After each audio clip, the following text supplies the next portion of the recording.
Fallo que debo condenar y condeno a doña María Pacheco por haber sido levantadora y parte principal de los alborotos, escándalos, muertes y robos que se han hecho en estos reinos de Castilla, especialmente en Toledo, y porque su pena y castigo sirva de ejemplo, mando sea presa y traída a la cárcel de esta ciudad, y de allí sea sacada en una mula con las manos atadas y una soga a la garganta.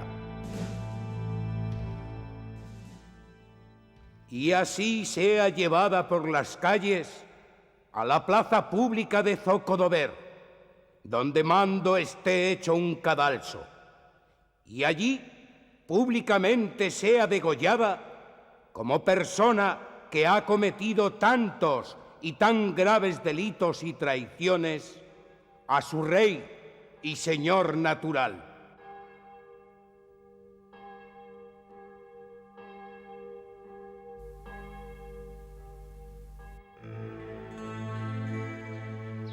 Antes de que Toledo desapareciera en la lejanía, María Pacheco se volvió. Quería contemplar por última vez la ciudad a la que entregó su vida. En Toledo quedaba su único hijo, un niño de apenas 7 años. Él no debía acompañarla. El camino al exilio era tan largo. Siente que las fuerzas la abandonan. En Escalona podrá descansar. Su tío, el marqués de Villena, la ayudará. Pero el castillo permanecerá cerrado para ella. El marqués de Villena se niega a cobijar bajo su techo, aunque sea de su mismo linaje, a María Pacheco, una traidora, una revolucionaria.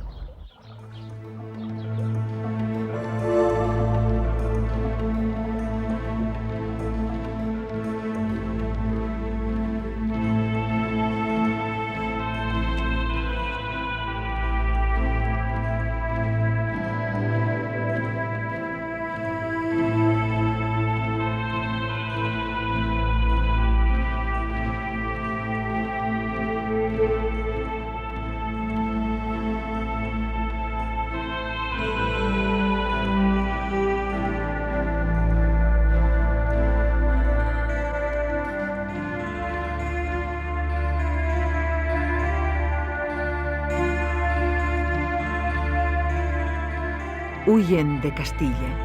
Son los últimos comuneros.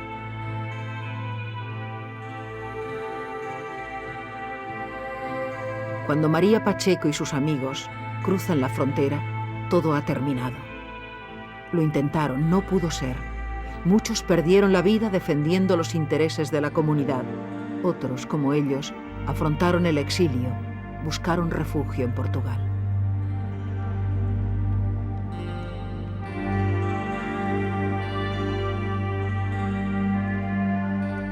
Braga acoge a los recién llegados, aunque la hospitalidad de Juan III los ignora.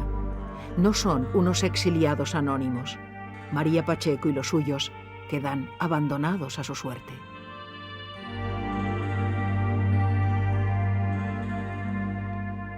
Ella era una Mendoza. Pudo haber disfrutado de una posición privilegiada en la corte, pero es una proscrita. Pudo ser una feliz casada, pero su marido fue ejecutado en el cadalso. Pudo ver crecer a su hijo, pero nunca volverá a estar junto a él. Qué lejanos los recuerdos de la Alhambra.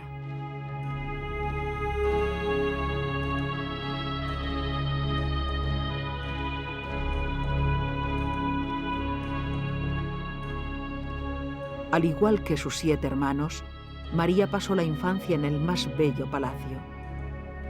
Los hijos de Íñigo López de Mendoza, conde de Tendilla y marqués de Mondéjar, jugaron en estos patios.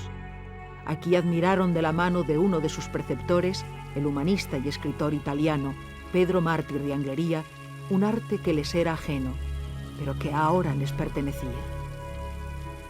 Los reyes católicos conquistada Granada habían nombrado a su padre Íñigo López de Mendoza alcalde perpetuo de la Alhambra.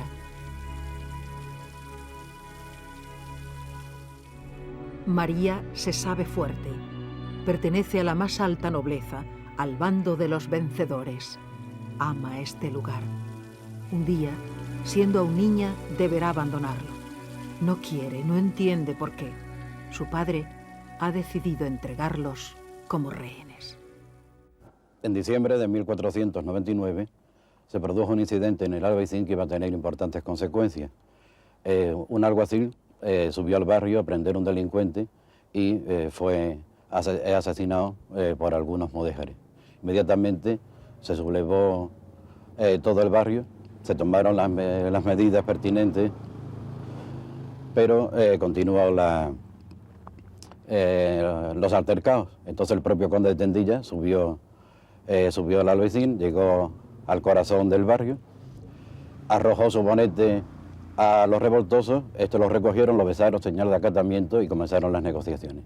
Negociaciones que se saldaron con el acuerdo de perdón a cambio de conversión y sobre todo que solamente se castigarían a los culpables, y para sellar ese acuerdo el conde, siguiendo Ibáñez de Segovia y otros historiadores de la casa de Mondéjar, dejó en rehén a su mujer y a sus hijos.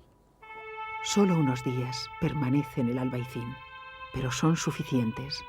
María ha descubierto que la vida puede ser muy distinta. Cuando regresa a la Alhambra, ya nada es igual, aunque no puede sospechar que también ella un día se convertirá en una proscrita y que su nombre, María Pacheco, permanecerá unido para siempre al de otra ciudad.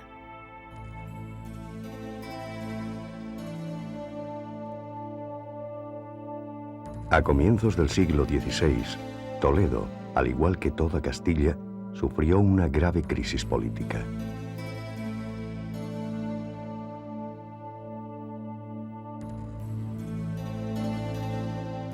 Muerta Isabel la Católica, heredó el trono la princesa Juana.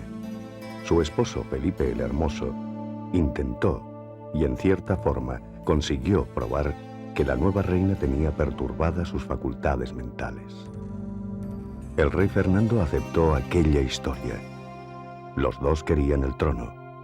Juana constituía un estorbo. Fernando esgrimió el testamento de Isabel, donde ésta le confiaba la regencia. Felipe hizo valer sus derechos como consorte. Entre los procuradores que alzaron su voz en contra de la reclusión de la reina, se encontraba Pedro López de Padilla, quien después de entrevistarse con la soberana, manifestó estar dispuesto a morir por su lealtad y no votar para que la reina y señora de España fuera presa o detenida en contra de su voluntad. Castilla no aceptó nunca la locura de doña Juana, y las Cortes de Mucientes se opusieron a la reclusión de la soberana. Pero Castilla quedó en manos de Felipe el Hermoso. Fernando el Católico regresó a Aragón. En este momento de las Cortes de Mucientes, López de Padilla, con muchos procuradores del reino, se oponen a la reclusión de la reina porque lo que intentan es mantener el testamento de la reina católica, de Isabel, que confiaba a su marido la gobernación del reino en nombre de doña Juana.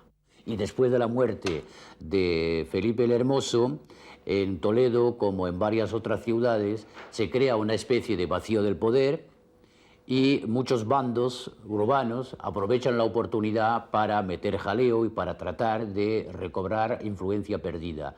En este caso, Toledo se dividió y en uno de los bandos, el que era más bien adicto al rey católico, se alineó el padre de Juan de Padilla, Pedro López de Padilla.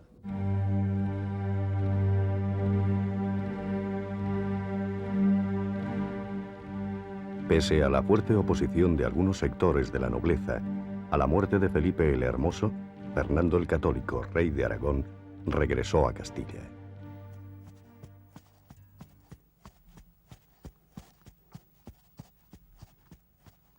Lo hizo en calidad de regente.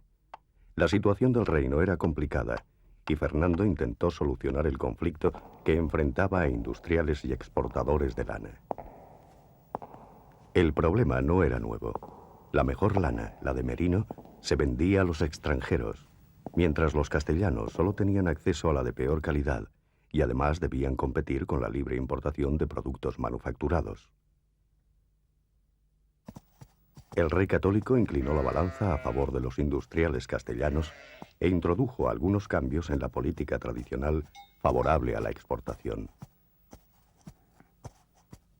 Para Toledo, que encabezaba aquel incipiente nacionalismo económico propugnado por las ciudades manufactureras de la zona central castellana, las medidas de Fernando significaron, aunque breve, un importante triunfo.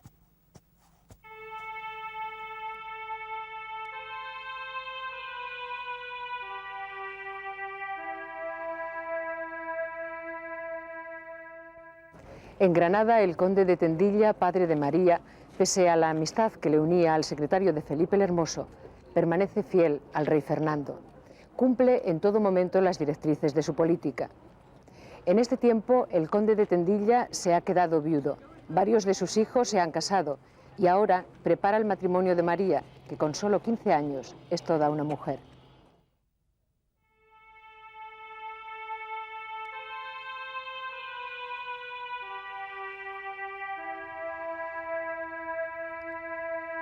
El novio, Juan de Padilla, acompañado de su padre, llegará a Granada de noche.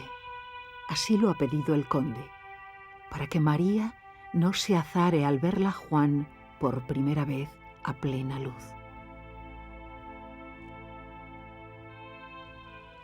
María se revela interiormente. Es injusto. La obligan a casarse con un joven desconocido. Han dispuesto su matrimonio sin contar con ella. A todas las mujeres les sucede lo mismo, pero el amor es importante para María y también la posición social. Y aquel joven de Toledo, aunque pertenece a la nobleza ciudadana, no ostenta ningún título. Lo que yo creo, desde el punto de vista de la época, es que a ella ese matrimonio con el joven toledano le dolía en cuanto era un matrimonio con un noble ciudadano, no una gran figura como sus hermanos, que todos ellos, los Mendoza, habían ido casándose y entroncándose en las grandes familias. Quizá en este sentido donde estuviera la resistencia, si es que había. Ahora, no creo que de ninguna manera se hubiera podido negar, porque ¿quién era el que se negaba al conde de Tendilla? Bueno, la negación de María no era posible, no porque su padre fuera un hombre importante y porque fuera de la más alta nobleza castellana, sino porque en aquel momento ninguna mujer podía negarse ante la proposición de matrimonio que su padre le hiciera. Ellas no tenían opinión ninguna ni tenían posibilidad de decidir con quién se casaban, sino que se casaban con quien la familia, el padre, si vivía, si no el hermano mayor, decidía que debían casarse. No tenían opción.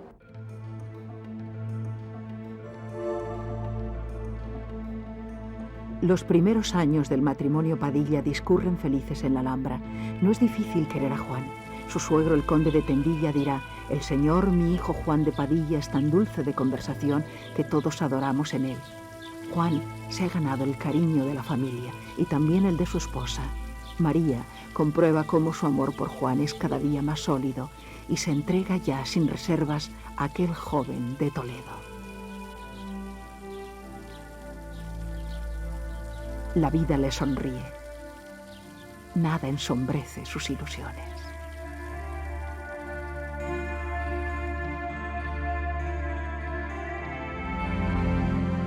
La muerte de Fernando el Católico aceleró un proceso ya irreversible para la historia.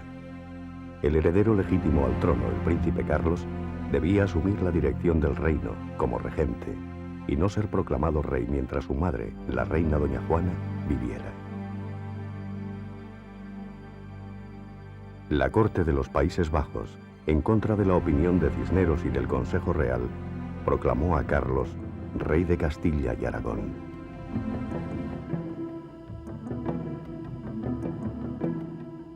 El pueblo se indignó ante aquel golpe de Estado. El descontento aumentaría al comprobar cómo el nuevo rey incumplía las promesas hechas a las Cortes. Se incrementaron los impuestos. Borgoñones y flamencos se adueñaron de Castilla.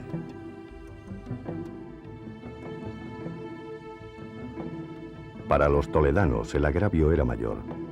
¿Cuánto más debía encenderse la ira de Toledo al considerar que la mitra honrada por los Eugenios y Alfonsos, muerto Cisneros, había pasado a las sienes del cardenal Guillermo de Croix, sobrino de Chievres? Los toledanos sabían que el hombre más poderoso del país, Messier Chevreuse, había utilizado su influencia con el monarca para nombrar a Guillermo de Croix arzobispo en contra de las leyes del reino.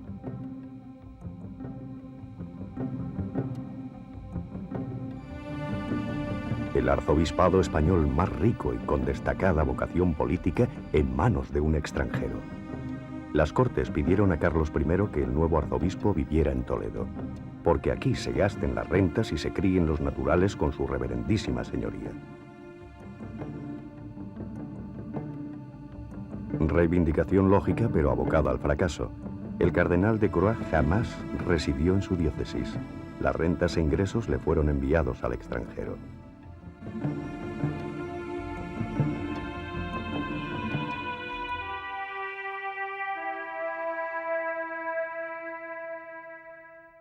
El matrimonio Padilla ya vive entonces en Toledo. María nunca entendió por qué su suegro, Pedro López de Padilla, había escrito a Chevreuse para felicitarle por el nombramiento del nuevo arzobispo. Aquella era una situación indignante. María piensa que un buen castellano no debe consentir jamás que su rey se despreocupe de los intereses del reino.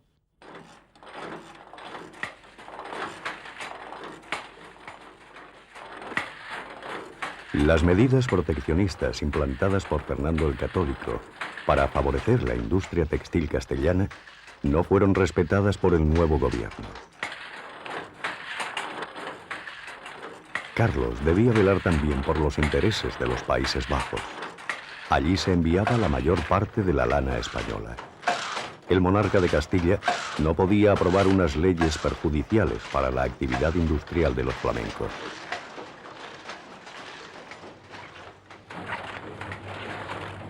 La exportación volvió a beneficiar a los grandes monopolios en detrimento de los pequeños productores castellanos, que poco a poco fueron abandonando su actividad.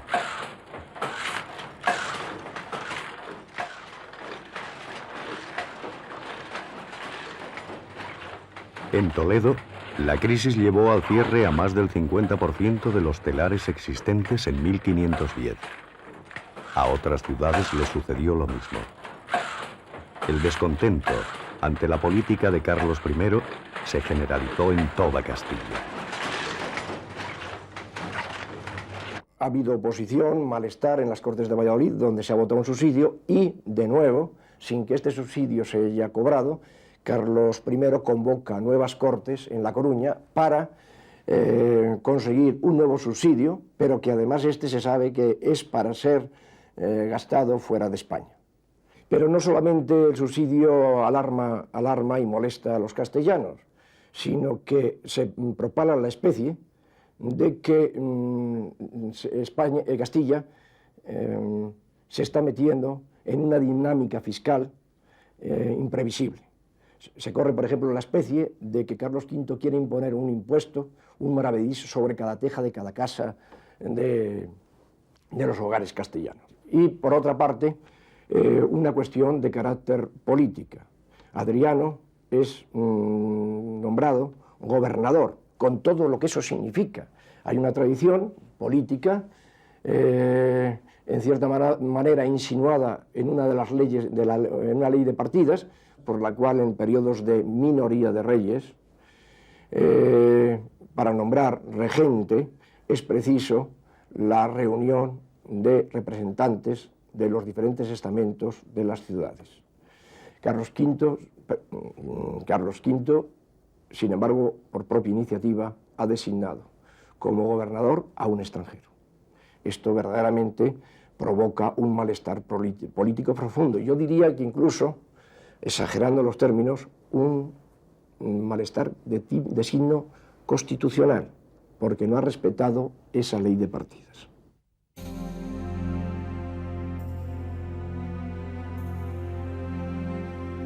Toledo reunió a sus regidores. Juan de Padilla se negó como hidalgo a convertirse en pechero, a pagar impuestos. Su postura fue secundada por la mayoría.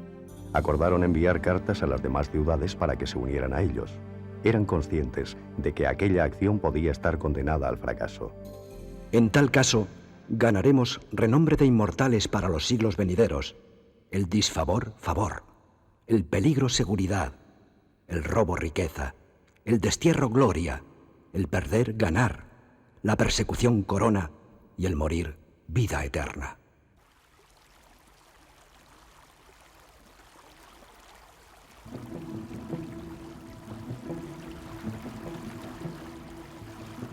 En Toledo se materializó la protesta. Levantáronse porque se fue el rey, por el servicio, por el gobernador extranjero, por el mucho dinero que se sacaba del reino, porque se dio la contaduría mayor al Xiebres, el arzobispado de Toledo a Guillermo de Croix y encomiendas a hombres extraños. La revuelta tuvo como escenario los puentes de Alcántara y San Martín. Los rebeldes tomaron el Alcázar. El corregidor de Toledo huyó. Los incidentes se generalizaron por toda Castilla. Fue entonces cuando Toledo volvió a enviar cartas a las 18 ciudades con representación en Cortes.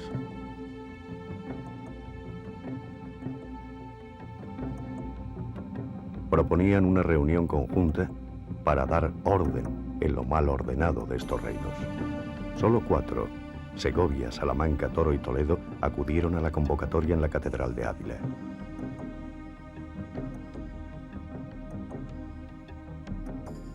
Se reunieron en la capilla de San Bartolomé y aquí decidieron la creación de la Junta General. Eligieron como presidente a Pedro Laso de la Vega. Juan de Padilla fue el capitán del ejército comunero. Lo que pretenden los comuneros en este momento y en los meses que van a seguir con su proyecto, digamos, de capítulos de reforma del reino, lo que pretenden, yo creo que sí, que es una revolución prematura, pero una revolución en este sentido de que lo que ellos quieren es limitar los poderes del monarca, los poderes del rey, de la corona, y en cambio aumentar, darle un papel mucho más importante a la representación del reino, a las cortes.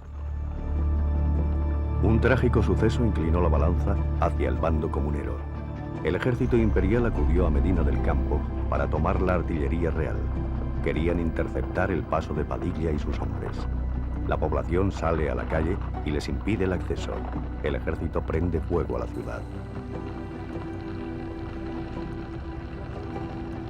El pueblo no se mueve. Más de la mitad de Medina del Campo desapareció bajo las llamas.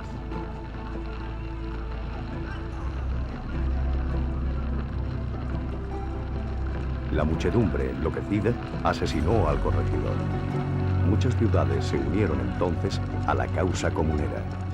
Todos reprobaban lo sucedido en Medina del Campo. Culpaban de ello al poder real.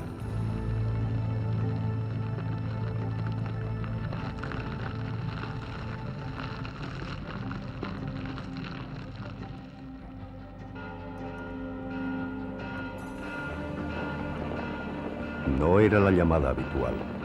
En aquella ocasión, las campanas de San Antolín no anunciaban ningún peligro. Avisaban a los vecinos de la llegada del ejército comunero. Tordesillas constituía uno de los principales objetivos de los revolucionarios. Allí se encontraba encerrada, por orden expresa de su padre Fernando el Católico, la verdadera reina de Castilla, Doña Juana. Los comuneros sabían que ella era la única que podía legalizar la sublevación. Le pidieron que reinara. Todos le dicen, estamos dispuestos a morir por defenderla. Doña Juana quiere ayudarles, pero no se decide a firmar ningún documento. La Junta General, ya en Tordesillas, confiaba en que la soberana cambiara de opinión. Este es el momento crucial de la revolución comunera, porque si en Tordesillas los comuneros logran su intento, que era restituirle a la reina sus prerrogativas y su poder de soberana, a Carlos V ya no le quedaba ningún poder efectivo. Lo que salvó a Carlos V en aquel momento fue la debilidad la fragilidad de su madre, que se negó efectivamente a firmar cualquier documento, lo que le quitó toda base legal a la actuación comunera. Y Carlos V reaccionó de una manera muy rápida y muy inteligente. Sabía que una de las críticas que se le hacía era haber nombrado como gobernador del reino en su ausencia a un extranjero, el cardenal Adriano, y entonces su reacción fue asociar a dos altos miembros de la nobleza española, el condestable y el almirante, asociarlos al poder.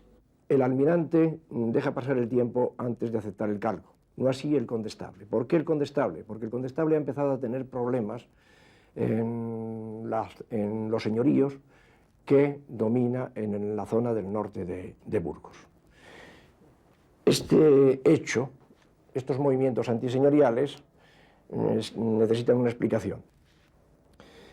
La Castilla de la Baja Edad Media se ha caracterizado sobre todo a partir de 1390 aproximadamente por un proceso de señorialización, es decir, de localidades campesinas y localidades urbanas, agrovillas, lo que se llama ahora agrovillas, que hasta entonces habían sido de realengo, van convirtiéndose en lugares de señorío.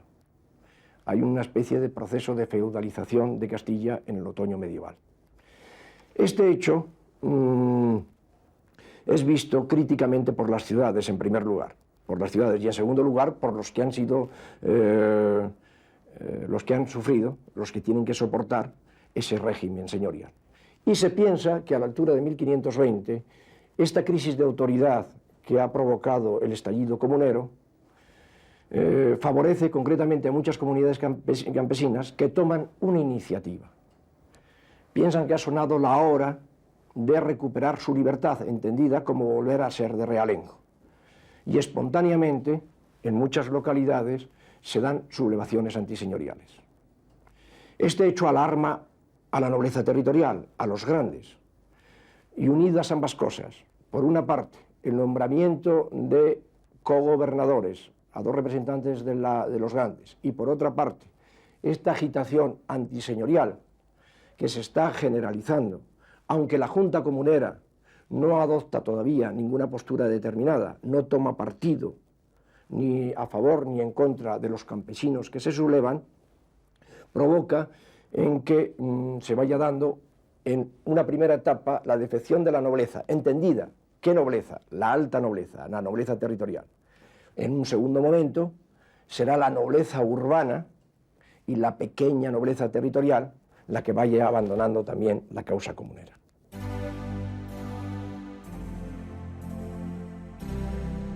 La defección de la nobleza desconcertó a la Junta. Trataron de encontrar una solución. Destituyeron a Juan de Padilla. Le dieron el mando del ejército a don Pedro Girón, único miembro de la alta nobleza en las filas comuneras.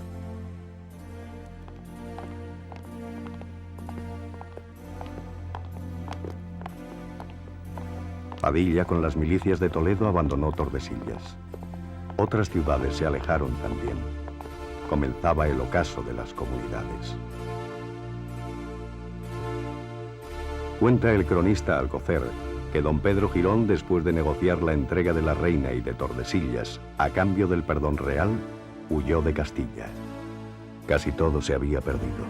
Padilla regresó, pero ya no era lo mismo. El desconcierto se apoderaba del espíritu comunero. La división de opiniones entre sus dirigentes presagiaba un triste final para las comunidades. Don Pedro Laso de la Vega es uno de los que en aquel momento consideran que conviene llegar a un acuerdo, a un compromiso con el bando imperial. Y Padilla en aquel momento es, al contrario, uno de los que dicen que no hay ningún motivo para abandonar la lucha, para llegar a un compromiso, que todavía se puede conseguir los objetivos primitivos de la revolución y obtener del rey una reforma conforme a lo que la Junta deseaba. A partir de este momento está claro que el grupo comunero, el bando comunero, está dividido y que los toledanos concretamente ya tienen dos cabezas, don Pedro Lasso por una parte y Padilla respaldado desde Toledo por su mujer, por doña María Pacheco. Es curioso, María Pacheco empieza a adquirir protagonismo en los momentos más difíciles de la Revolución. Claro que ella apoya a su marido y le anima a seguir luchando por una causa en la que creen los dos. No son ciertos aquellos rumores que hablan de la debilidad de carácter de Juan de Padilla. Todo responde a una campaña orquestada por Antonio de Guevara. Cuando María lee la carta que este fraile le escribe a su marido, en la que le acusa de hechicera, no puede contener su ira y le contesta calificándole de fraile disoluto, falso, desbocado y corrupto. La respuesta de Guevara no se hizo esperar. No me pesa lo que me decís, sino lo que os tengo que responder, porque será necesario que salga mi pluma a hacer armas con vuestra lengua. Descendiendo vos, señora, de parentela tan honrada, de sangre tan antigua, de padre tan valeroso y de linaje tan generoso, no sé qué pecados fueron los vuestros para que os cupiese en suerte marido tan poco sabio y a él cupiese mujer tan sabida. Suelen ser las mujeres piadosas, y vos, señora, sois cruel. Suelen ser mansas, y vos sois brava. Suelen ser pacíficas, y vos sois revoltosa. Y aún suelen ser cobardes, y vos sois atrevida.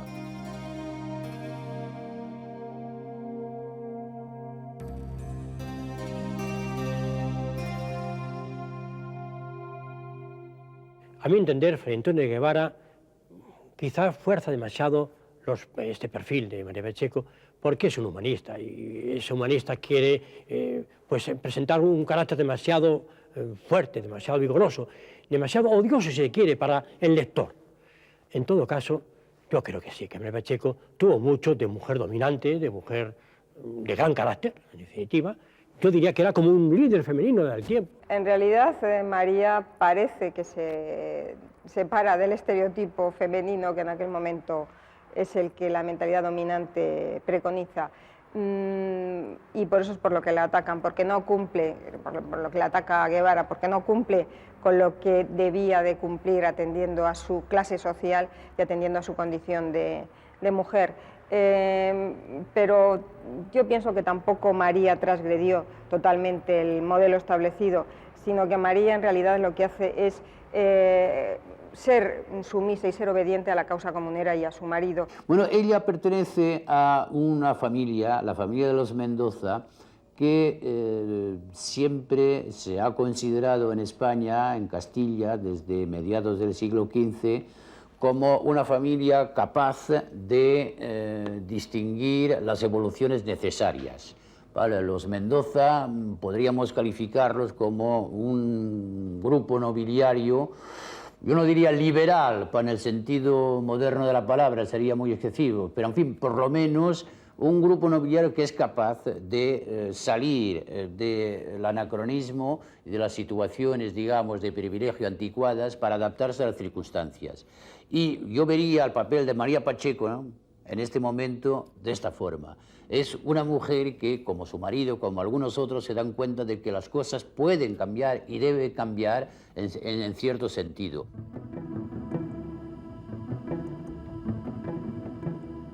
Con la conquista de Torrelobatón, Padilla consiguió levantar el ánimo del desmoralizado ejército comunero. Había pasado más de un mes y todavía seguían en el castillo.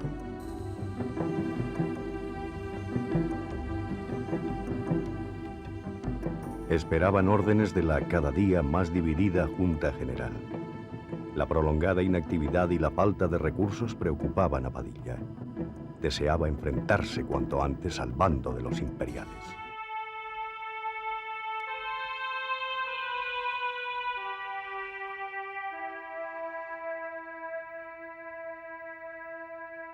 De niña, cuando estaba triste, María salía a escondidas de su habitación para ver amanecer. No sabe por qué hoy, después de tanto tiempo, ha sentido la misma necesidad. La luz del nuevo día la reconforta. Nada le hace presagiar que aquel 23 de abril permanecerá para siempre en su memoria.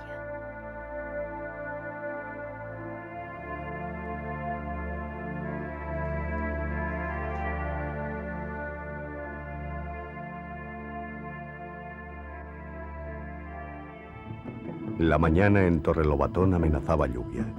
Poco importaba.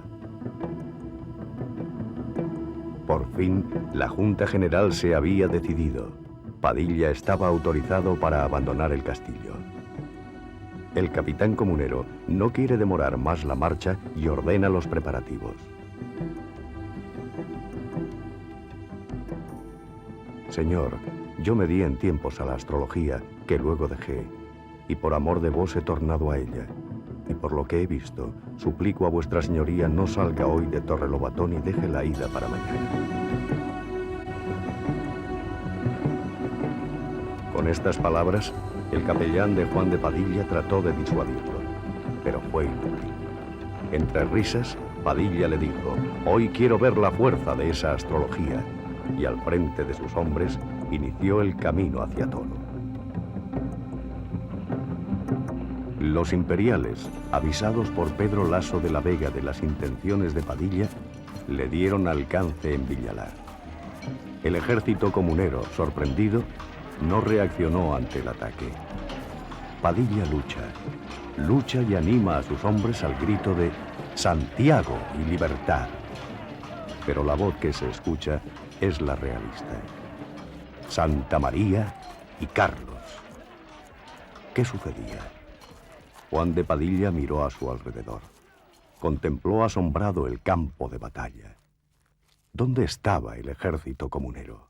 ¿Dónde estaban los suyos? Unos habían muerto, otros huido.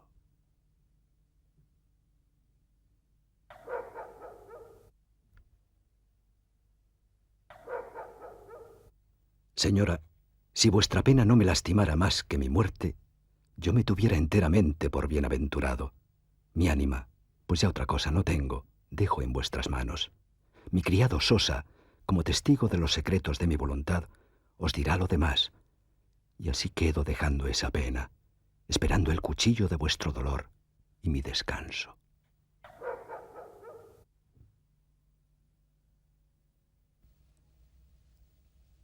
No sé, querido mío, si me lastima vuestro billete más que las congojas que me han puesto las sentencias de vuestra muerte. Mi corazón me ha quedado tal que entiendo que es imposible que el desdichado punto que esperáis no sea el último de mi vida. Y mientras se detiene, os pido, Señor de mi alma, que de tal manera os dispongáis al trabajo presente, que poniendo los ojos solo en Dios, los apartéis de cuanto pudiera causaros pena, yendo tan satisfecho de que haré lo que mandéis si viviera, como lo estuvisteis siempre de mi obediencia y amor, y porque no puedo pasar de aquí, me recojo al abismo de mi soledad y amargura. Juan de Padilla nunca conocería esta carta de su mujer. Al día siguiente de la batalla, el 24 de abril, los tres capitanes comuneros, Padilla, Bravo y Maldonado, fueron ajusticiados en Villalar.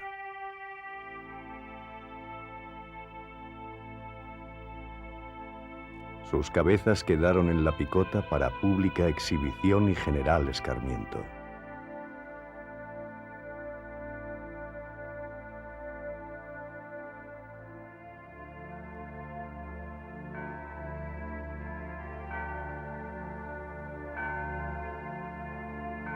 Hase hecho tanto sentimiento en la ciudad que nunca por príncipe se hizo en el mundo. Están en su casa, en su llanto las dos partes de la ciudad, así hombres como mujeres. Cada uno, según lo que hace, parece que solo él lo perdió. Han doblado las campanas en la iglesia mayor y también en todas las parroquias con mucha solemnidad.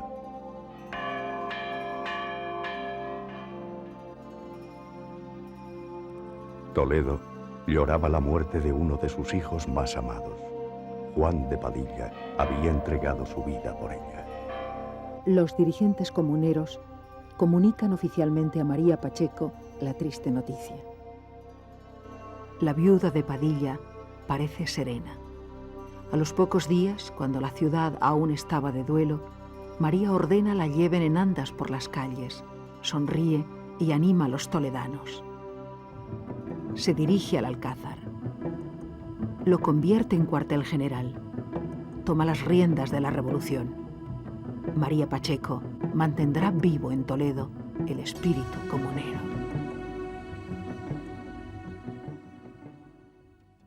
Pero diré, María de Padilla verdaderamente simboliza el populismo de un sector de la nobleza castellana, y lo simboliza perfectamente.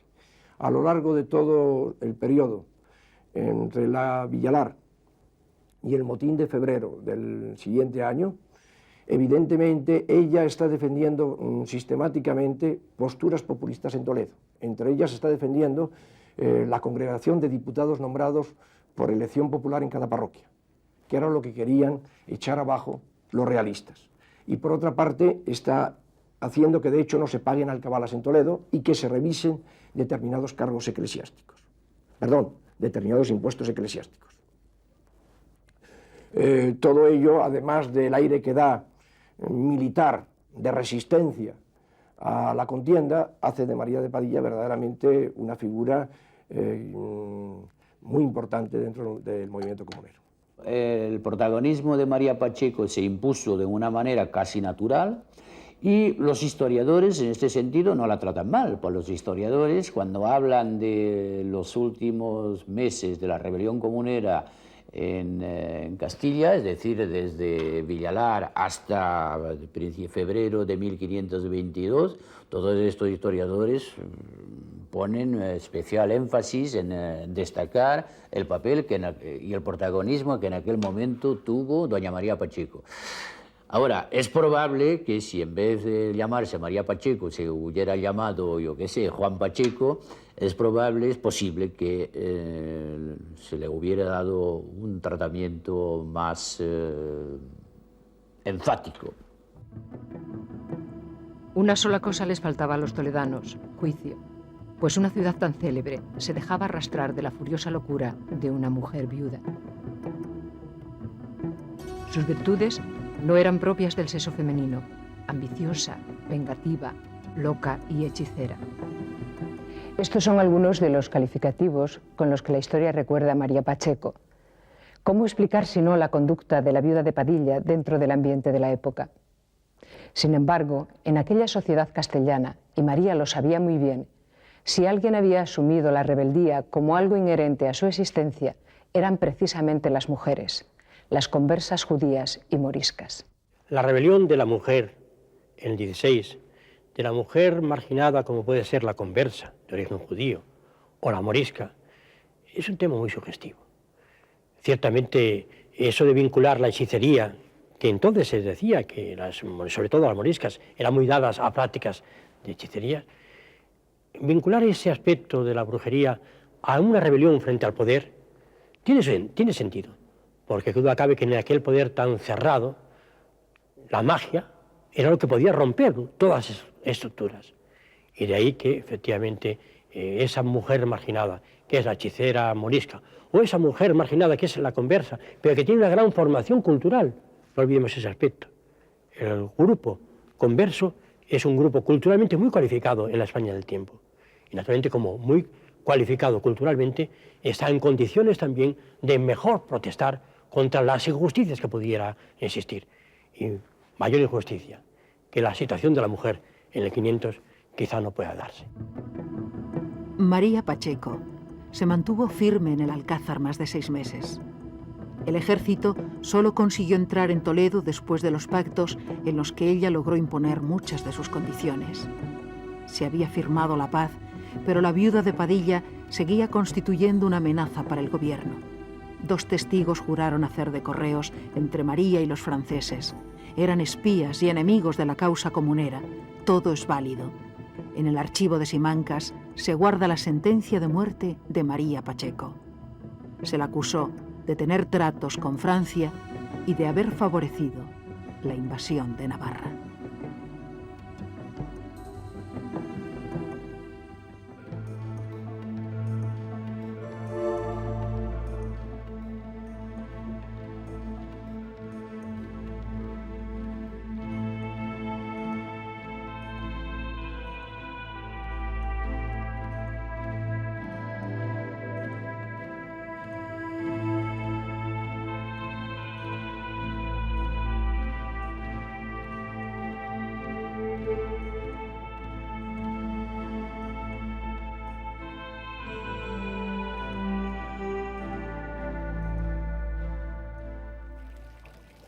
Era una Mendoza de Castilla, ahora es una exiliada en Braga. Vive en la miseria. Si es verdad, como dice la sentencia, que fue culpable de inteligencia con el enemigo, ¿por qué el embajador de Francia en Portugal no la ayuda como hace con otros jefes comuneros? A María Pacheco poco le importa lo que haga o diga el gobierno castellano. Él fue el responsable de la violación de los acuerdos por los que ella entregó Toledo. Aún recuerda con nitidez lo sucedido aquel día, 2 de febrero de 1522. Se celebraba la fiesta de las candelas y la elección como papa del cardenal Adriano, gobernador del reino. Un niño gritó: «¡Padilla! ¡Padilla!». Los imperiales le golpearon. Condenaron a su padre a morir colgado. María Pacheco trató de evitarlo. Al día siguiente, comuneros y realistas se aprestan para la lucha. Sería la última confrontación, el fin de la comunidad.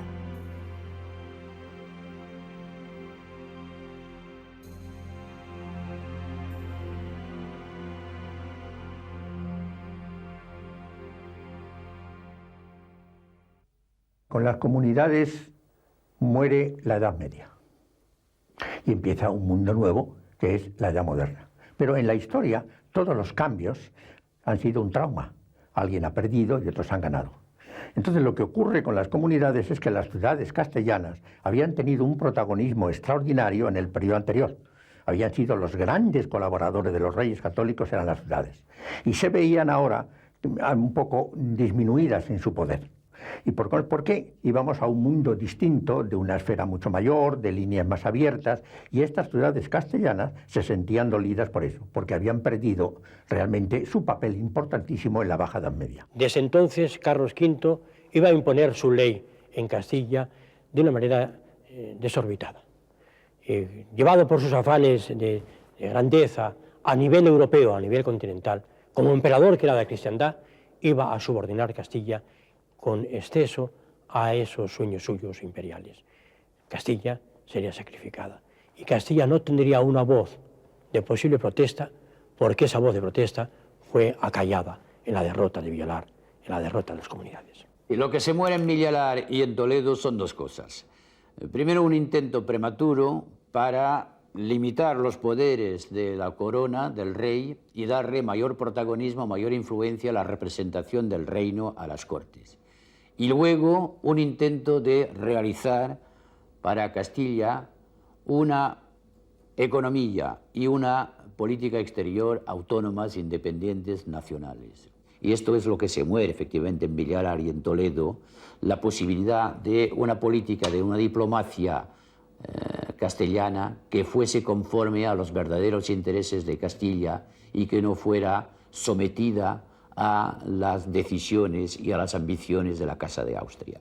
Si Castilla y España en el siglo XVI y XVII se ha visto envuelta en una serie de luchas, de guerras, defensa del catolicismo y contra el protestantismo, cruzada contra el turco, no es porque sus intereses nacionales lo exigían, es porque lo exigía la dinastía, la corona, la Casa de Austria. Y esto es efectivamente lo que muere en Villalar y en Toledo en febrero de 1522, la posibilidad para Castilla de seguir teniendo una diplomacia y una política exterior autónoma conforme a sus intereses. Han pasado 9 años. Las insistentes presiones del gobierno castellano han resultado infructuosas. El rey de Portugal, Juan III, nunca le brindó ayuda a la viuda de Padilla, pero tampoco concederá la extradición de la mujer más odiada por Carlos V. María Pacheco vive ahora en Oporto. Su salud es cada día más frágil. Solo tiene 35 años. Son suficientes. Hace tanto tiempo que está sola. Su marido, su hijo, sus ilusiones se quedaron en el camino.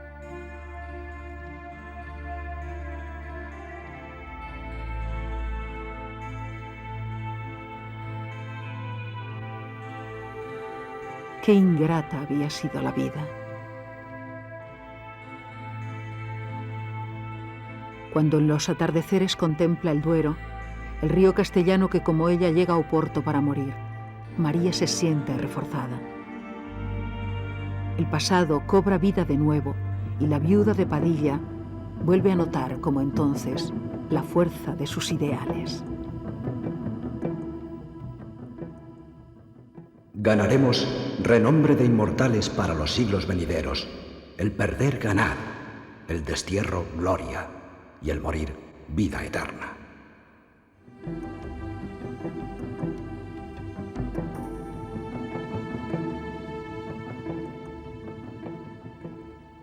Fiel hasta el final a esta primera declaración de la comunidad, María Pacheco, al contrario de lo que han hecho la mayoría de los dirigentes comuneros, jamás se doblegará para suplicar clemencia. Ha pedido que la acerquen a la ventana. Siente de nuevo la necesidad acuciante de ver amanecer. Esta vez sí sabe por qué. El sol ilumina la ciudad de Oporto, pero la luz del nuevo día no reconforta a María Pacheco.